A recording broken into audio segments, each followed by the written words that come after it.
बीडमधील निलंबित पोलीस अधिकारी रणजित कासले हे काल गुरुवारी संध्याकाळी पुण्यात दाखल झाले होते। कासले यांनी पुण्यात दाखल होताच त्यांनी प्रसारमाध्यमांना प्रतिक्रिया दिली।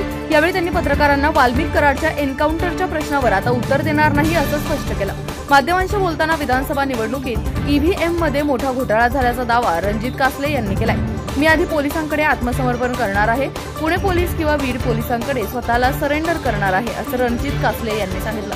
मात्र आत्मसमर्पण करण्याआधीच निलंबित पीएसआय रणजित कासले याला बीड पोलिसांनी ताब्यात घेतलंय। पुण्यातील स्वारगेट परिसरात असणाऱ्या हॉटेलमधून आज शुक्रवारी पहाटे बीड पोलिसांनी कासले यांना ताब्यात घेतलंय। काल दिल्लीवरून पुण्यात आल्यानंतर कासले पुण्यात मुक्कामी होते। पुणे विमानतळावर काल गुरुवारी रणजित कासले यांनी पुन्हा गंभीर आरोप केले होते।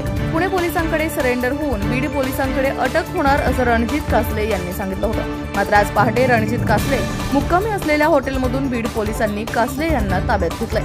कासले यांना ताब्यात घेतल्याचं सीसीटीव्ही फुटेज देखील समोर आलंय।